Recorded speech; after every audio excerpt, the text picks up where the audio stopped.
In business today, three things to know. First, it's Election Day, and Democrats and Republicans make one last push for control of Congress and state houses.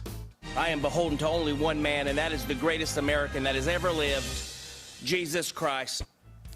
Marty Huggins there is not running, but it feels like everyone else is. How low turnout will impact the races. Then, a giant loss. Oil prices continue to sink, now at 4-year lows. Who wins and who loses, including oil-producing nations, by the falling crude prices? And help me, Rwanda. A stable government is leading to new opportunities for entrepreneurs in East Africa. Arise Xchange starts now.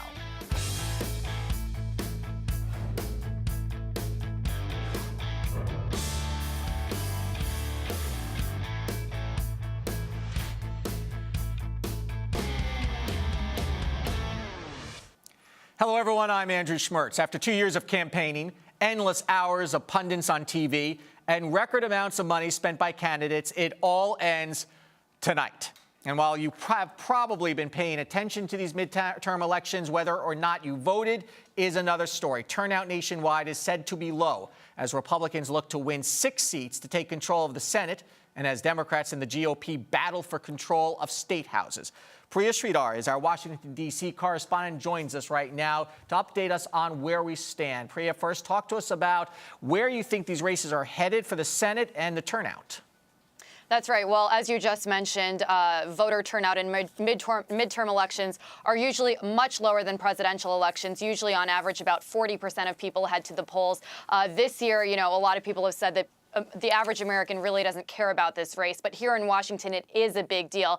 And that's because the Republicans are looking to take the majority in the Senate. Like you said, they only need 6 seats to do it, and they're likely to get 3 of those seats from South Dakota, Montana, and West Virginia. 2 of the seats that are kind of up for grabs and could head to a runoff election would be Louisiana and Georgia. And if that does happen, then this wouldn't be resolved for another few months, actually. But that's the main issue that's up for grabs here in Washington. The House is obviously still controlled by the Republicans. They could potentially get up to 12 more seats, which would bring them to a total of 245, which would give them the biggest majority in the House that we've seen in decades. So it's looking to be a field day for Republicans, and Democrats are just crossing their fingers that this doesn't turn into a complete landslide. Yeah, in fact, many Democrats are saying, sort of behind the scenes, that anything short of a wave will be a victory for Democrats because the expectation has been set so low. We've talked about this a lot, that the real action for many is really happening on the state level, and there's a few interesting initiatives on the ballot. Can you walk us through that and what states?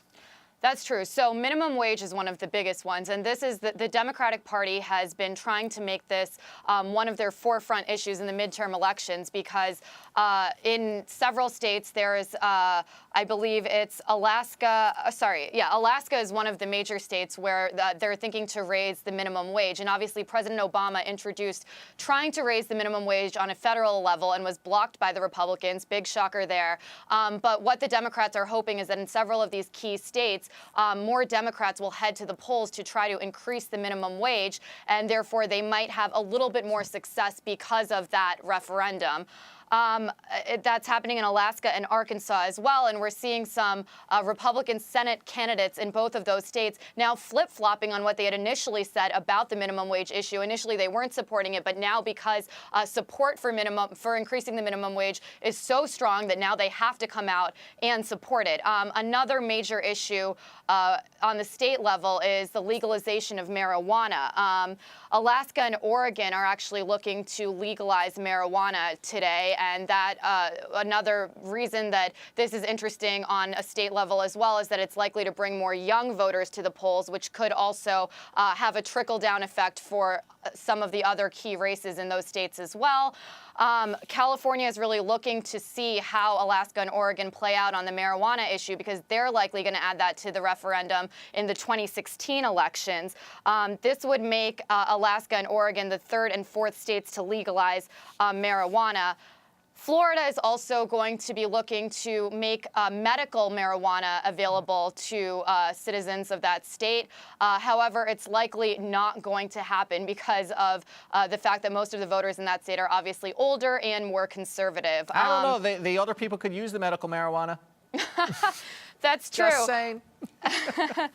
And we're also seeing gambling on several states. There's 8 states from Massachusetts, California, Colorado, Rhode Island, South Dakota, Kansas, South Carolina, and Tennessee are looking to increase legalized gaming. And in California, they're thinking of adding a casino. Massachusetts has a casino that was already basically, it's the construction on the casino is already happening, and the voters in the state of Massachusetts are going to decide if the doors will actually open. Obviously, with the casino issue, it comes right back to the economy. People say that adding casinos and legalizing gaming in certain states will actually increase jobs in these states, and that really seems to be the #1 issue that's driving people to the polls, raising the minimum wage, and jobs, jobs, jobs. It's always about jobs. And again, the casinos bring in tax dollars, and the pot bringing in tax dollars as well. Priya, thank you so much. We'll talk to you later. Thanks. It is a crude awakening for oil-producing countries from the Middle East to Africa to Russia as the price continues to slump. Oil now stands at a 4-year low, and that did drag the markets down Tuesday. We'll talk more about oil in a moment, but first, here's a look at the final numbers. The Dow did finish the day up by just a fraction to 17,383. The S&P 500 finishing down 571, and the Nasdaq pulling back 1527. Some big earnings news out today. Chinese e-commerce giant Alibaba reporting its first earnings since going public, and for the most part, Alibaba met expectations or exceeded them.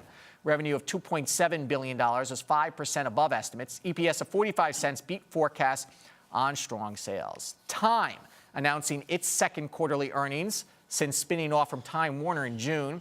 Per share earnings of 41 cents coming out ahead of consensus estimates, though we're down from last year's earnings due to falling print ad sales.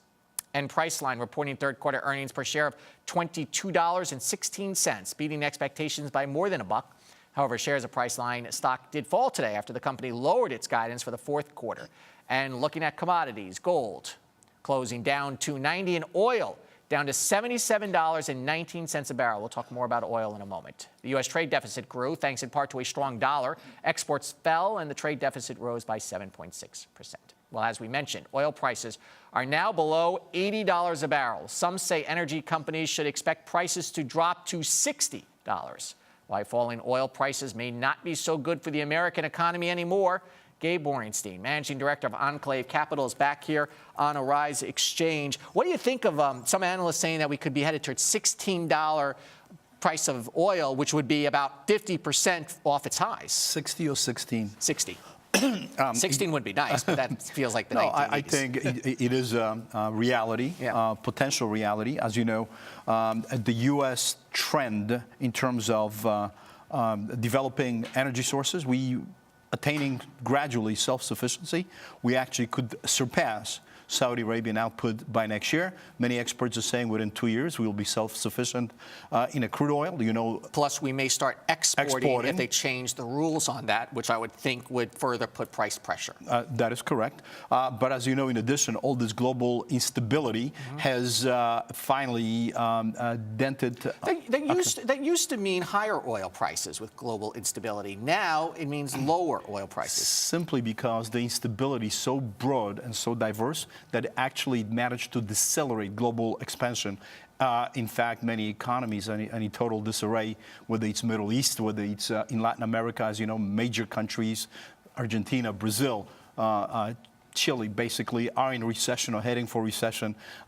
In Africa, as you see what's going on there, clearly the falling oil prices have a great impact, for example, on Nigeria. And that's why these countries are starting to try to diversify their economies because they knew that oil prices, you can't just do it on oil alone.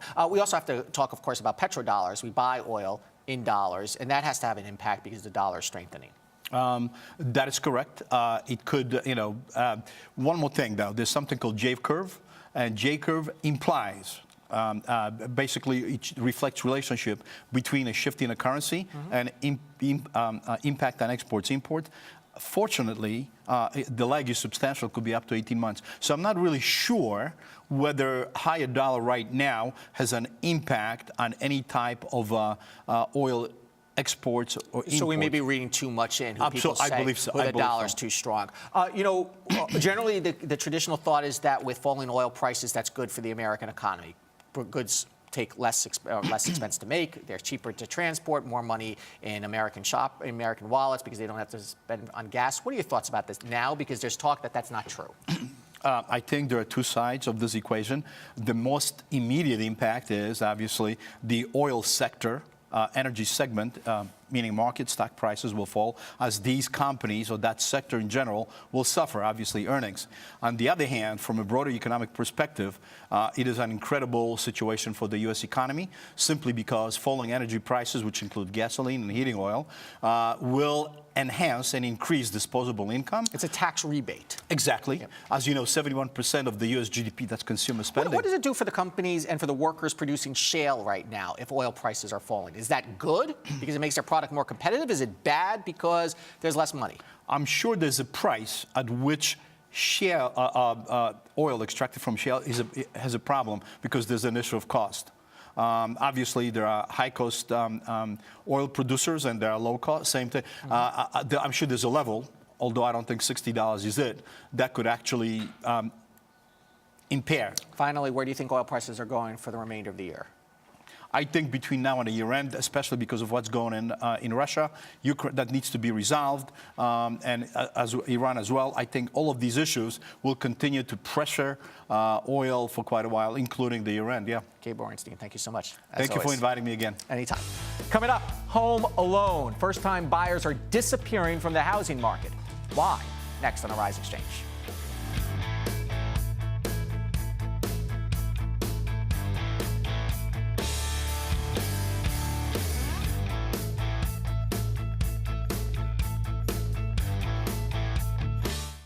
There is a reason Africa is called the new frontier. What was once potential is now an opportunity ready to be seized. Once revered for our resources, today's wealth lies in our people. People who build the cities that shape the future. People who know an idea in one place means business in another. A generation for whom technology means there are no borders, no boundaries. We are the new lions in a brave new world, kings of the urban jungle. And there's a bank that puts the world in our pocket and the future in our hands. UBA, Africa's global bank. Informative. The U.S. economy is on the right path, and the wizard of the Fed is leading the way. We started our companies originally to create something that made a positive difference. Compelling. I became very successful, not allowing myself to be average. Our favorite person of the day when we pick one person who grabbed our attention and not for the right reason. Yeah, he sort of lost all business. Investors came back from the long weekend tanned, rested, and ready to buy stocks. Entertaining money daily, Arise Exchange.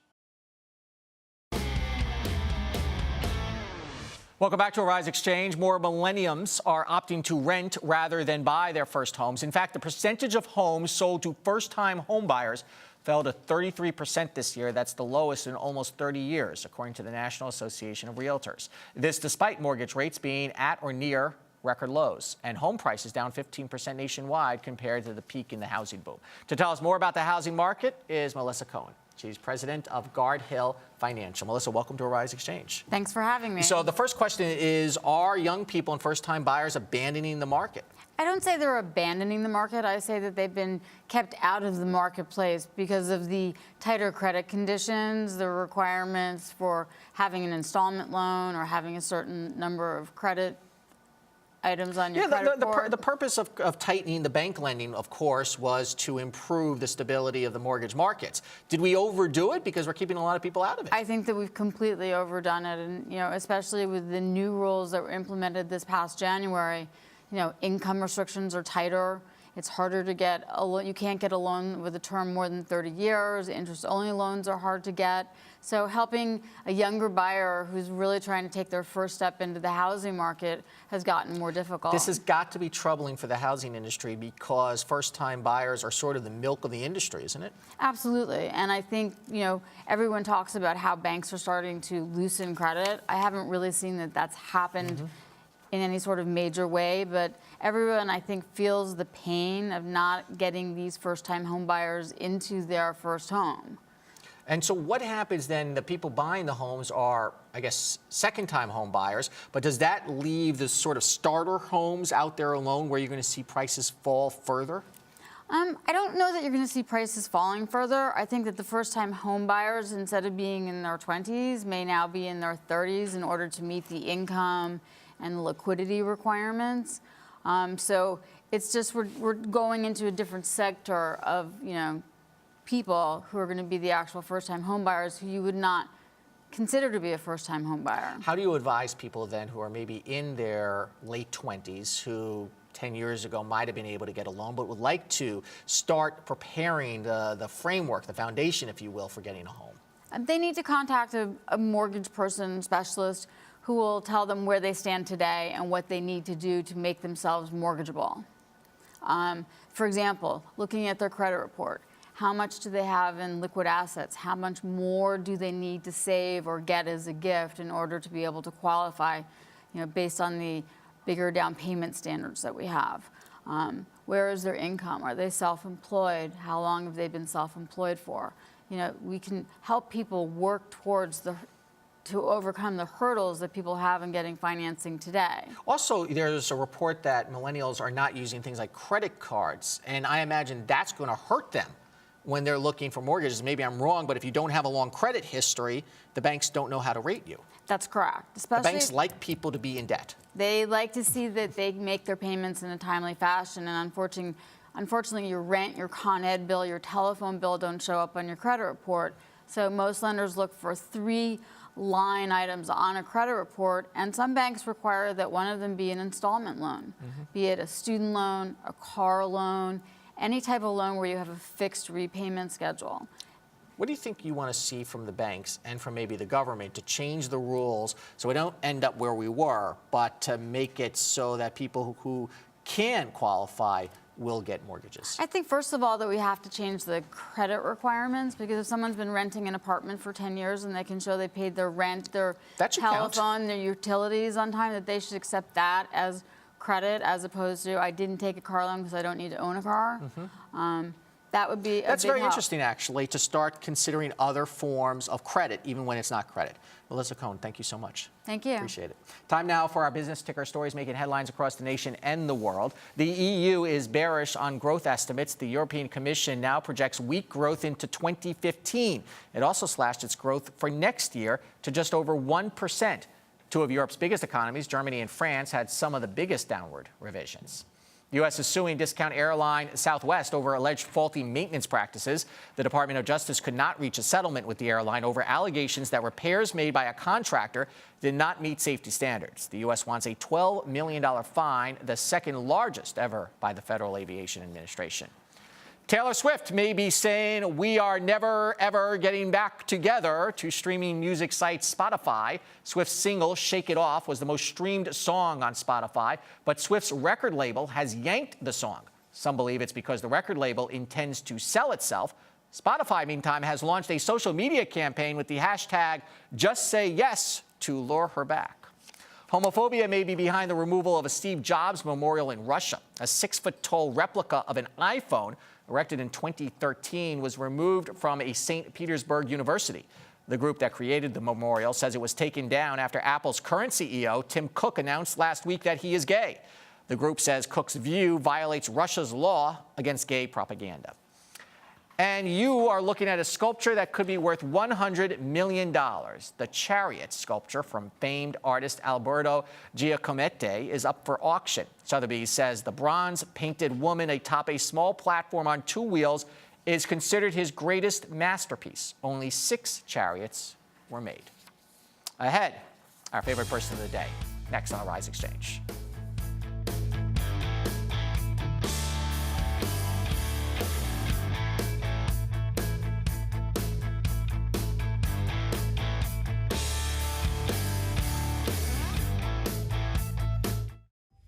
Because we live in a global, interconnected world, business news no longer stops when the markets close on Wall Street. And what we've discovered over the past few years of the financial crisis is that events and news that happen even in the smallest countries impact the United States and the world at large. As we bring together experts and analysts and thought leaders and CEOs and companies across many industries to not only provide the macroeconomic view, but news everyday people can use.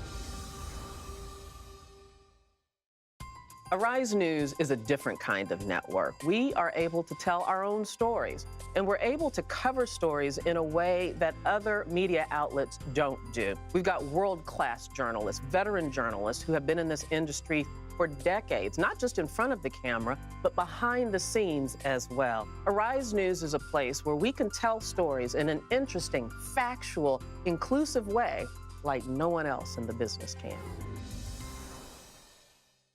I think that people in America do care about what happens throughout the world. Global warming is probably something that has to be addressed sooner rather than later. In Somalia, the genocide there, and that's something people don't know about. They have no idea the brevity of that situation. First thing I think about when I think of Africa is like war and famine and disease. And right now with the tsunami that happened or the earthquakes in, Japan, we always look out for other people. Arise News, every culture, every angle.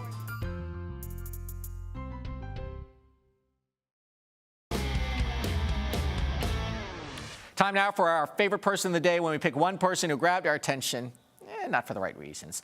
Today, it is a Florida mom who pretended she was her daughter so she could get out of a speeding ticket. And when cops did not believe her, she claimed she had a rare disease that made her age prematurely. Police say 43-year-old Jennifer Crosby was driving with a suspended license when she was pulled over for having a broken taillight. First, she told cops that she did not have her license with her because she forgot her purse. Then, like a good parent would do, she pretended to be her 22-year-old daughter, who was born in 1992. The police officer noted that she didn't really look so good for her age, claiming she looked a lot older. So that's when Crosby said she actually had a rare medical condition that made her look older. Eventually, she confessed. Not the first time Crosby has had an unpleasant experience with the police. A few months ago, she claimed cops injured her when they pulled cocaine that was wrapped in tinfoil out of her private parts. And so Jennifer Crosby is our favorite person of the day.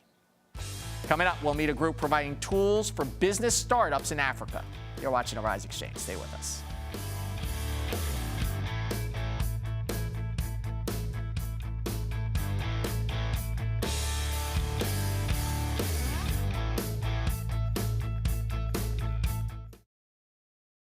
If I was building my own network, it would be for the people, by the people.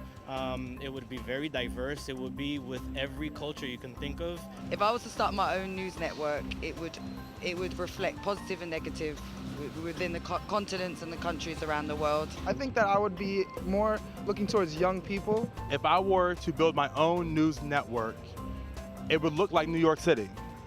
Old, young, fresh, hip, classic. If I was to build my own news network, I would just have people from all over who are very connected and diverse. If I was to build my own news network, my own world network, I would love a correspondent in every country, every location, every city. I mean, it's kind of unrealistic, but how cool would it be to get local stories from the impoverished country, the impoverished city that we don't know about? Arise News, every culture, every angle.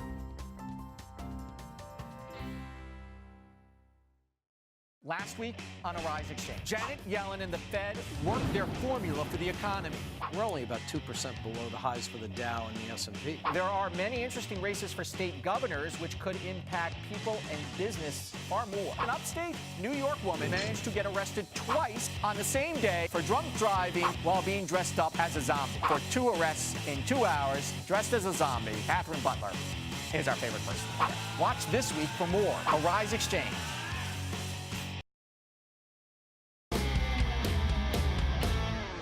One of the ongoing challenges for African entrepreneurs is access to capital and a network to help them develop and grow their business to help pave the way. The African Leadership Network, otherwise known as ALN, brings together leaders dedicated to this purpose every year. Tomorrow, the annual gathering takes place in Kigali, the capital of Rwanda. Harish, Mahayan, Executive Director of the African Leadership Network, joined us to talk about the latest investments. Harish, thank you for joining us today from Rwanda. It's interesting that you're in Rwanda this year. Can you talk a little bit about how that country has made a remarkable turnaround? Absolutely. Thank you. Rwanda, as you said, is the turnaround story of Africa. It's something that every country here has been looking up to. It's been a deliberate, swift, and decisive kind of move from the administration here. It's something that a lot of the other African countries are looking towards, basically being the information hub and the IT and ICT capital for the continent and making rapid strides towards that. But everything here is a little different, and again, something that a lot of the rest of Africa and African leaders look up to and look to emulate. Infrastructure, the roads are great, it's clean, systems work. And it's definitely a remarkable story. So it's very much a model for what the rest of Africa can move to. It's interesting that you mentioned IT because Kenya is very involved in that as well, I imagine. Yeah, very much so. I mean, Kenya with the Silicon Savannah is making a big push.